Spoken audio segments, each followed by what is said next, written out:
Muy buenas tardes a todos. El día de hoy tenemos el gusto de presentar el webinar titulado Las reformas educativas en México por parte del maestro Jaime Díaz Ponce. El maestro es egresado del Instituto Politécnico Nacional como ingeniero arquitecto. Es maestro en docencia y maestro en gestión educativa y se desempeña como docente en el nivel medio superior de este instituto. A continuación, lo escucharemos atentamente. Bienvenidos a todos y muchas gracias. Muchas gracias, maestra Claudia. ¿Cómo está? Buenas tardes. Buenas tardes a todos. Me siento muy contento y muy honrado por esta oportunidad que tengo de poder hablarles un poco acerca de las últimas reformas educativas en México. Agradezco también a las personas que nos sigan, por supuesto, y que están conectadas a través de diferentes plataformas en estos momentos siguiendo esta transmisión. Y que sé que muchos de ellos, como yo, desempeñan en diferentes ámbitos educativos, ya sea como docentes o directivos, o en los diferentes educativos del nivel básico, media superior o superior. También, y que también sé que han tenido una oportunidad de estar dando clases en escuelas públicas y privadas, por supuesto. Este webinar será de gran enriquecimiento para nosotros para poder compartir experiencias y poder conocer un poco más de las reformas que han sucedido en los últimos años y cómo están impactando de acuerdo a nuestra participación como docentes. Quisiera comenzar diciendo que las últimas reformas educativas en México son un tema importante y trascendente y ha pasado por diferentes cambios significativos a lo largo de estos años. Sabemos que cada gobierno adapta sus políticas públicas de acuerdo a circunstancias actuales, adaptando las diferentes legislaciones de acuerdo a su percepción sobre la directriz que debe llevar su proyecto de nación desde su perspectiva. A través de este webinar trataré de compartir con todos ustedes y de exponer de manera general las últimas reformas educativas en México, centrándonos en algunos aspectos clave y eventos relevantes. Eh, Como antecedentes históricos podemos hablar lo siguiente. En México, a partir de las leyes de reforma que demarcaron la separación de la Iglesia y el Estado, se cimentó un largo trayecto de formación y desarrollo de educación en nuestro país. Aquel primer momento se comprometían a una institución totalmente libre. Desde entonces, el sistema educativo mexicano ha pasado por diversos contextos sociales. Eso lo hemos leído, lo hemos consultado en diferentes documentos de consulta y en algunas capacitaciones que hemos tenido durante, pues, nuestra formación docente e incluso a través ya últimamente de los estudios de posgrado. Muchos de los cuales lo impulsaron y otros más lo mantuvieron destacado, y es ahí cuando las políticas educativas juegan un papel importante en busca del bienestar nacional, reconociendo la importancia de la educación en la sociedad y mediante reformas que se han buscado potencializar su desarrollo. Existen momentos claves en la historia de nuestro sistema educativo mexicano. Todos hemos abordado o hemos estudiado en algún posgrado o en alguna capacitación de formación docente, pues bueno, todos estos de momentos en la vida educativa de nuestro país. Me voy a permitir resaltar algunos puntos que considero pues los más significativos y sin duda los más importantes que yo quisiera mencionar como antecedentes en este webinar. Número uno, tenemos un primer momento cuando la educación libertaria que antecede a la Revolución Mexicana y tenemos una segunda etapa postrevolucionaria con la implantación de la educación socialista y con el presidente Cárdenas. Estamos hablando por ahí de 1930 a 1940. Después tenemos un momento en el cual Torres Bodet, siendo secretario de Educación, implementa junto con el presidente López Mateos el plan de los 11 años. Después, sí, digamos, conforme fue avanzando el proceso de la reforma educativa, existió otro momento que se le llamó la educación y la apertura democrática con el presidente Luis Echeverría. Avanzando con el tiempo y después tendremos una reforma o un acuerdo nacional para la modernización educativa que implementa el presidente Carlos Salinas de Gortari. Tiempo después, en el año 2013, viene la reforma educativa aprobada por el Congreso en el mandato del presidente Enrique Peña Nieto, que es una de las reformas que vamos a abordar en unos momentos y en las que vamos a centrar este webinar. Por último, tenemos la reforma educativa promovida por el actual presidente Andrés Manuel López Obrador, la cual también es la que podríamos considerar ahora que está vigente y que también se va a abordar de manera muy general y de la cual abordaremos algunos conceptos de manera muy puntual. Ahora, abordaremos un tema controvertido y que hasta hoy en día nos cuestionamos y que, bueno, son estas últimas dos reformas educativas. Muy bien.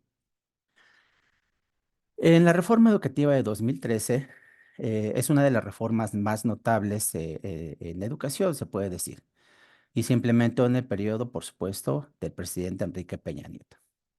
Básicamente, los cambios en esta reforma educativa fueron introducidos a los artículos 3 y 73 de la Constitución, donde se señalaban que todas las decisiones y acciones del Estado en materia educativa debían orientarse a garantizar la calidad de la educación que fuera obligatoria, es decir, desde el nivel preescolar hasta la educación media superior. En este sentido, los 7 ejes prioritarios que se definieron y los dispositivos para ponerlos en operación se alinearon con el objeto de colocar a la escuela como centro del sistema educativo nacional, lo que en principio permitiría impulsar los aprendizajes deseados en las niñas, niños y jóvenes.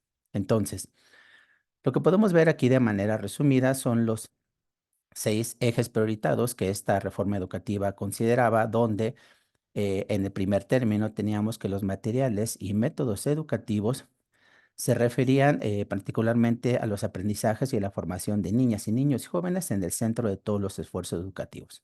Es decir, los alumnos o los estudiantes eran los actores deberían de ser los actores principales en este proceso. Como dispositivos de política se pretendía utilizar un modelo educativo 2017 donde las características eran tener un enfoque humanista centrado en el desarrollo de aprendizajes clave. El siguiente eje prioritario es la organización escolar, es decir, la escuela es el centro del sistema educativo nacional. Se le confieren muchas facultades a los centros educativos, se pretendía darles muchas facultades, donde la escuela era el centro particularmente de operaciones, por así decirlo. Se tenían programas de escuelas de tiempo completo, ahí es donde surgió este programa, donde se le dio más énfasis, y teníamos un sistema de gestión de desempeño. Entonces, eso todo tenía que ver particularmente en lo que se refiere a las escuelas, a los sistemas educativos. El siguiente eje prioritario se refería a la infraestructura educativa, es decir, toda la infraestructura que sabemos que hasta hoy en día, pues bueno, está en condiciones, pues yo podría decir precarias, porque pues bueno, no hay presupuesto suficiente para poder dotar de elementos suficientes, tanto de infraestructura como de cuestiones de material didáctico para las escuelas. Pero bueno, se enfocaba o la intención era que sobre este eje se cubrieran las necesidades de infraestructura en los centros educativos que más lo necesitaban. Aquí tendríamos que decir, bueno, tendríamos que hacer una evaluación de cuáles eran los centros que realmente necesitaban y qué era lo que realmente necesitaban para poder seguir operando. La política que se establecía eran los programas de escuelas al 100, donde se procuraba tener todos los elementos y materiales para las escuelas y obviamente también que entraran al programa de la reforma educativa. Otro eje prioritario era el número 4, idoneidad de docentes y directivos, que aquí es donde fue algo medular que causó un poco pues molestia, ya lo veremos ahorita un poco más adelante, lo explicaré, en cuanto a la participación de los docentes e incluso la inclusión o la participación de los sindicatos. En este caso se buscaba la idoneidad y mérito en la profesión docentera, es decir, enaltecer a los docentes que realmente merecían pues un reconocimiento, pero no solamente mérito, sino además económico. Se implementó entonces ahora a través del servicio profesional docente, donde se debería tener un proceso de evaluación a todos los docentes que participan en el sistema educativo nacional. Se iba a considerar una formación inicial, ya que se sabe que, bueno, no se tenían como participantes de maestros en los diferentes niveles de estudio, personas propiamente egresados de escuelas normalistas, ¿no? Que es lo que hace falta. Y particularmente la formación continua de los maestros en donde, bueno, permanentemente se les pudiera capacitar, obviamente relacionado con la profesionalización. Otro eje prioritario es el eje de evaluación y mejora educativa, donde servía como un mecanismo para alcanzar la calidad con equidad. En este sentido, cuando hablamos de equidad, hablamos no solamente equidad de género, sino equidad de igualdad para todos los niveles. Es decir, entonces, a través de la política del Sistema Nacional de Evaluación Educativa, y nos iba a dar los pormenores y las necesidades que iba a requerir cada escuela o cada sistema para poder dotarlas de lo necesario. Y ahí aparece ya el INE, no el INE electoral, sino el Instituto Nacional de Evaluación Educativa, como actor principal de este proceso. Ese también lo comentaremos un poco más adelante, pero aquí ya se le dan facultades, inclusive se crea, se forma de manera constitucional y al crearse de esa manera, pues se deberían de crear todos los elementos y políticas relacionadas con la educación para poder operar de manera regular a este instituto. Por último, la equidad e inclusión, ¿no? Relacionada a mover las barreras que limitaban la equidad en el acceso, permanencia y egreso, así como ofrecer una educación de calidad para todos. Equidad e inclusión, principios transversales al sistema educativo. Aquí voy a permitir hacerme una pausa. Se sabía estadísticamente a través de los registros del INEGI en ese entonces que gran parte o gran porcentaje de las personas o de los estudiantes que ingresaban al sistema básico, por ejemplo, un gran número de estudiantes pues dejaban los estudios o la relación que había en relación contra la matrícula con los egresados de cada sistema o de cada nivel educativo, pues se iban reduciendo considerablemente. Entonces, bueno, aquí lo que se buscaba era encontrar y detectar esas barreras que limitaban la permanencia, bueno, primero el ingreso, después la permanencia y el egreso de esos estudiantes en todos los niveles educativos, ya lo decíamos, desde el nivel básico hasta el medio superior. Se buscó promover entonces la gratuidad de educación básica y media superior, que hasta la fecha sigue manteniéndose, y se implementaron programas compensatorios como las escuelas dignas, recordemos los que ya en la actualidad persisten bajo otros nombres con la actual administración, el PEARE, el PETS, el Programa de Inclusión y Alfabetización Digital y el PIE.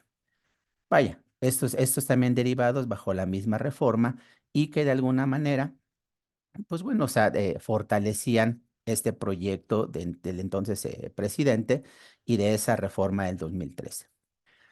Sobre esta misma, quisiera hacer algunas aclaraciones a título personal, porque de alguna manera esta diapositiva que acabamos de observar, en la de 2013,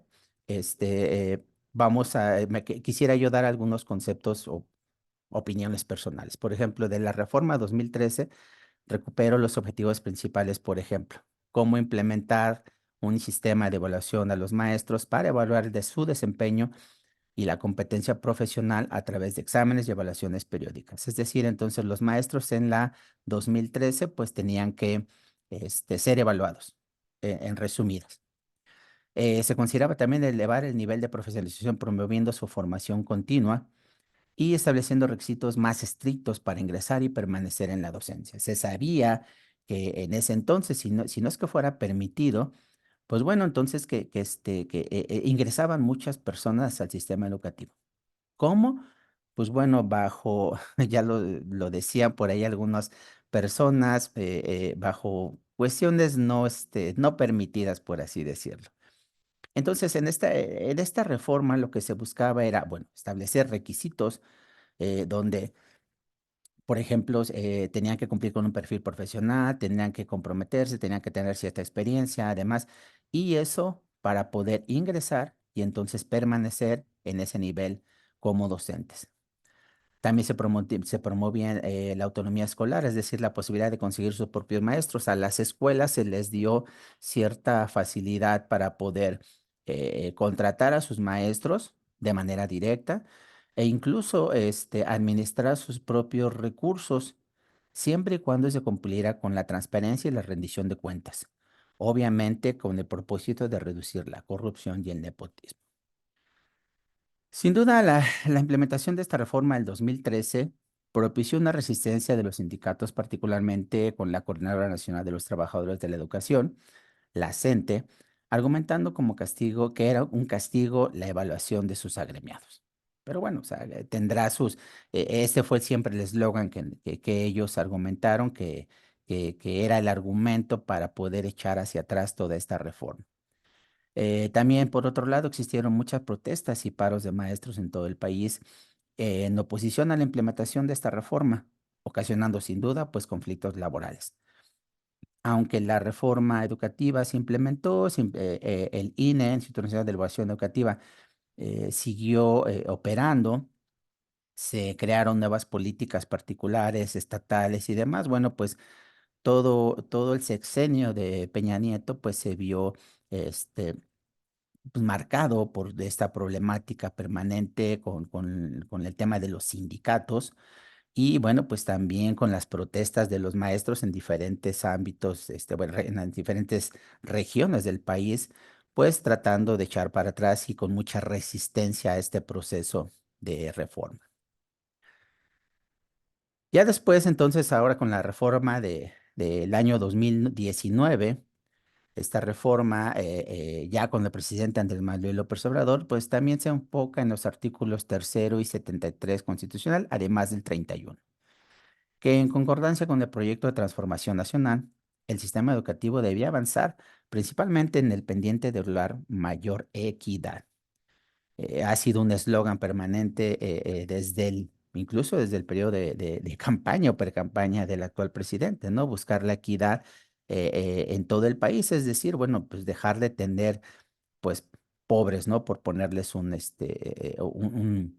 etiqueta, ¿no?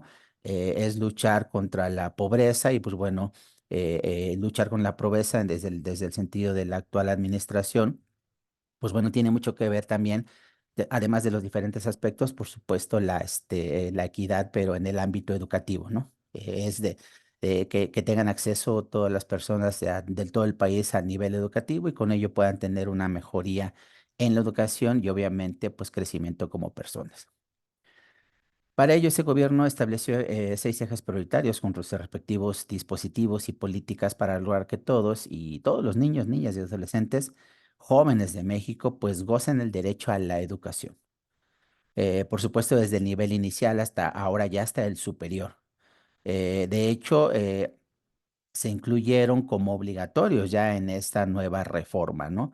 Ya se considera no solamente el medio superior, sino también el nivel superior.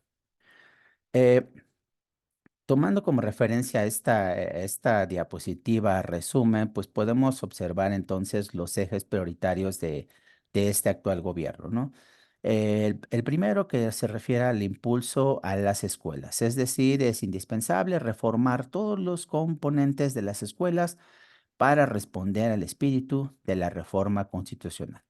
En este sentido, el gobierno establece nuevas directrices para que las escuelas se reorganicen, se reordenen, se reestructuren y obviamente puedan cumplir con los objetivos plasmados en la reforma.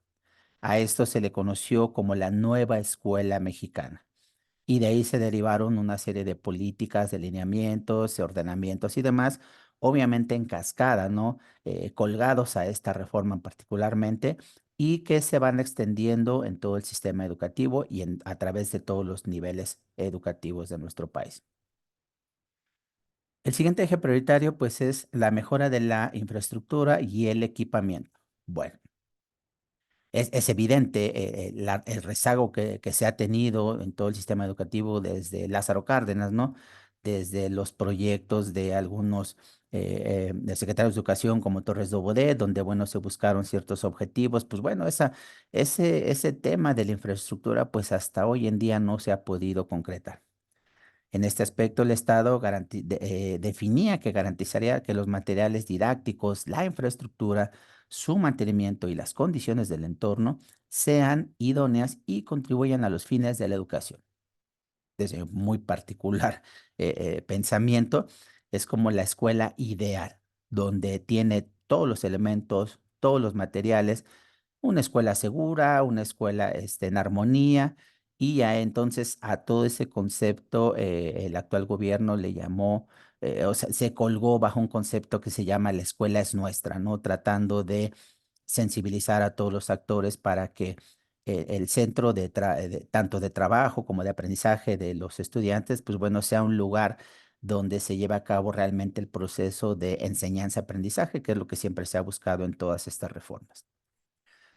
La revalorización del magisterio. Otro, otro tema igual como que en el que estamos involucrados nuevamente los maestros, ¿no? Las maestras y los maestros son agentes fundamentales del proceso educativo y la transformación social. En este aspecto se retoma una parte, ¿no? Una parte de lo que era la profesionalización docente a través de un sistema para la carrera de los maestros y los maestros. Eh, eh, ya se elimina un poco el tema de vamos a llamarle castigos, ¿no? Porque en la reforma de 2013 se decía que si los maestros no entraban al proceso de evaluación, pues los iban a cesar de su trabajo, que algunas estadísticas que yo estuve leyendo últimamente dicen que, bueno, no se cesaron a los maestros que, digamos, por presentarla, propiamente la evaluación. Se cesaron a los maestros que realmente no quisieron participar, porque pues, obviamente estaban renuentes a presentarla. Pero la intención, desde mi punto de vista personal, pues bueno, era buena en esa reforma del 2013, porque bueno, también se tenía que ir limpiar un poco de los profesores, pues bueno, que no se sabía ni siquiera cuál era su procedencia, la verdad. Pero aquí en este gobierno, pues bueno, o sea, se mantiene la profesionalización, la capacitación, la profesionalización, y bueno, se deja por ahí muy rezagado y casi olvidado el tema de la sanción. El otro aspecto será la evaluación diagnóstica para la mejora. Ok.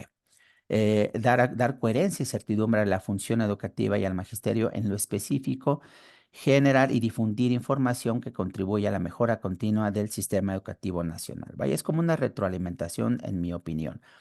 Es decir, hacer evaluaciones de manera regular de lo que es el sistema, cómo está funcionando, cómo están funcionando los maestros, qué resultados están obteniendo de la implementación de esta política aquí.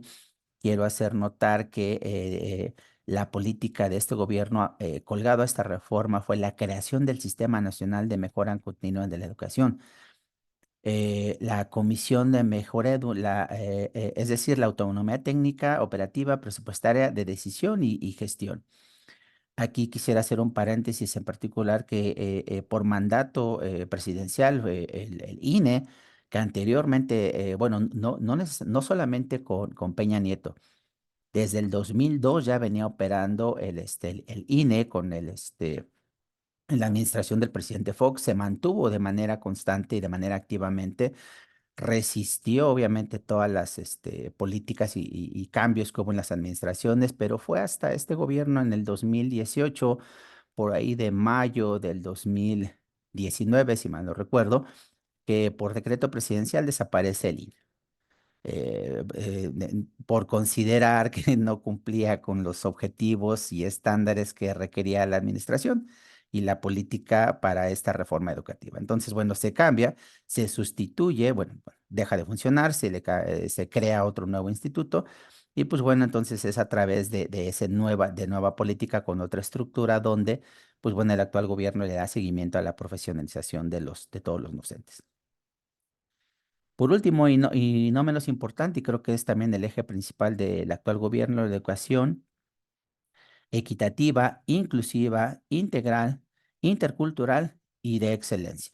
Aquí está, este gobierno ha tratado de englobar muchos de los aspectos que otros gobiernos quizás no tenían contemplados o bueno, no estaban muy identificados. El objetivo de o la clave de este eje pues es recibir educación en todos los niveles, que es un derecho, eso queda plasmado, es un derecho universal de los habitantes de todo el país, es decir, todos tienen derecho a recibir una educación.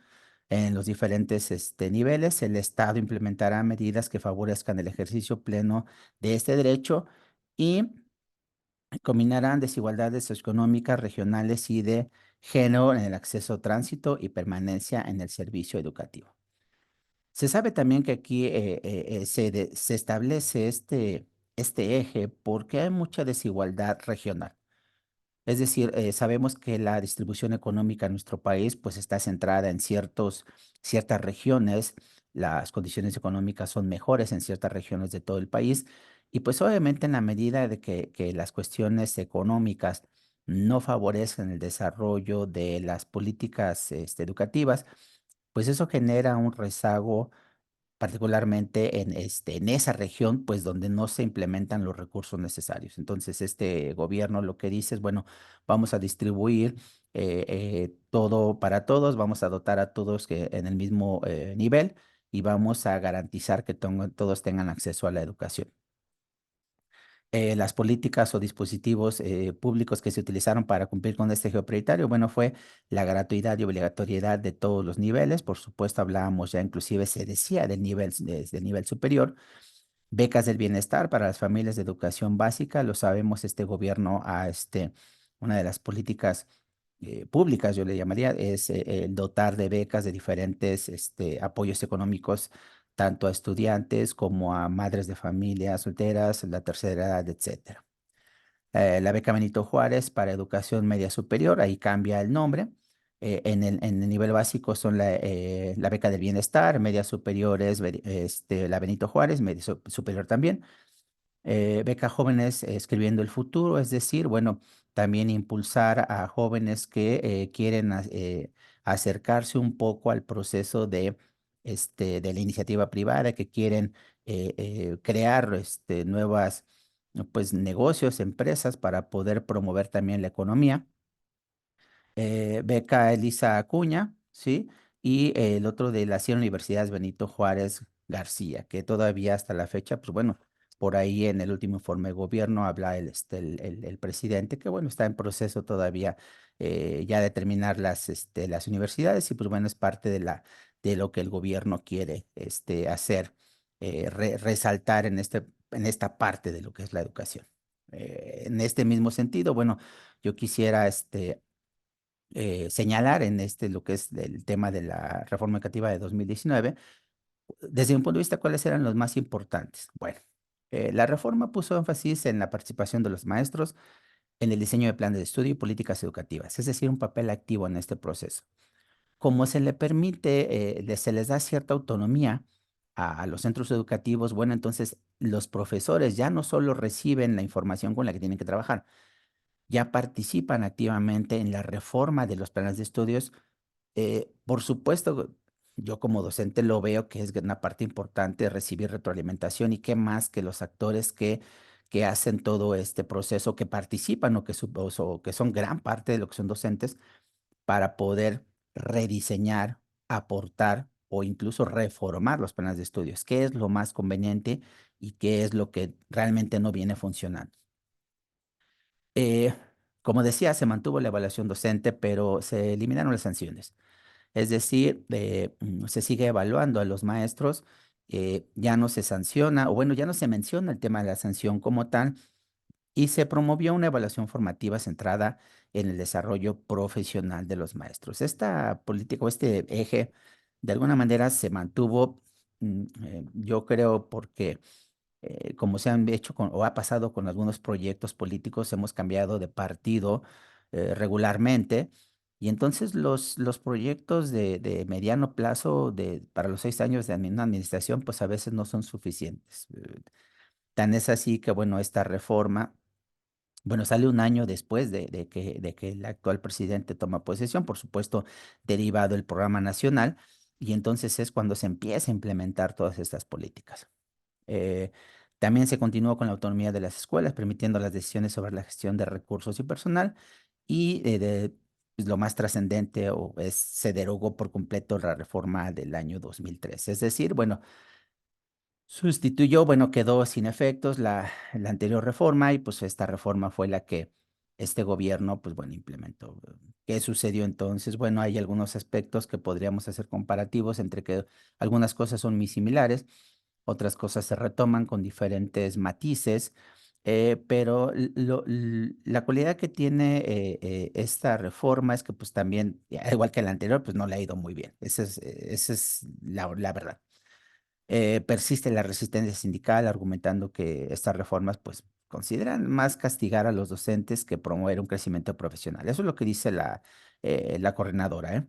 Y mejor, no hay una mejor remuneración como tal para los docentes, aunque estadísticamente sí, por ahí hay algunos estudios que se han hecho muy serios, por supuesto, que quizás a lo mejor una mejora global y general, pero bueno, sí se ha dado el reconocimiento a los profesores que por su expertise, por su experiencia, conocimientos, por sus méritos académicos, pues bueno, merecen tener una mejora salarial y bueno, sí se ha dado, ¿no? Pero el tema es que persisten los conflictos laborales, en mayor o menor medida, pues en algunas partes del país, sigue existiendo una resistencia a la reforma, por supuesto, los sindicatos son parte importante de eso, entonces siguen siendo los actores principales. Y pues bueno, también a este tema se le suma el tema de la desigualdad regional, ¿no? Lo que yo les comentaba durante la exposición, donde el territorio de México es tan extenso que pues bueno, de manera natural hay una disparidad económica eh, y que es evidente que pues los niveles de educación varían en cada región. O sea, no necesitamos compararnos con el exterior, con otros países y si estadísticamente, si hacemos pruebas aleatorias entre el norte, el sur, el este, el centro del país, pues bueno, encontraremos diferencias notables en cuanto al nivel de aprovechamiento que tiene cada estudiante en los diferentes niveles, ¿no? Eh, no hay recursos suficientes para dotarle una buena infraestructura a estas escuelas y pues tampoco para la capacitación adecuada para los maestros y los recursos didácticos. Entonces, pues bueno, como podemos ver, pues sí hay grandes aspectos, hay grandes diferencias entre una reforma y otra. Algunas tienen cuestiones pues muy similares, ¿no? Otras muy distintas, pero bueno, es de manera simplificada y resumida, pues es lo que yo puedo mostrarles y compartirles a todos ustedes. Para algunos ya la conocen, a lo mejor reiterativo, para los que no han tenido esta oportunidad de acercamiento a estos lineamientos, pues bueno, sirve como marco referente para poder tener una reflexión y pues bueno, con esto tomar una decisión de cómo vamos a seguir hacia adelante en este proceso de los que somos decentes. De mi parte sería todo. Muchas gracias. Adelante, maestra. Interesante exposición, maestro. Sin duda, los datos y las referencias que nos compartió de una manera muy concreta y resumida nos da un panorama para conocer los antecedentes históricos y los aspectos más importantes de estas últimas dos reformas.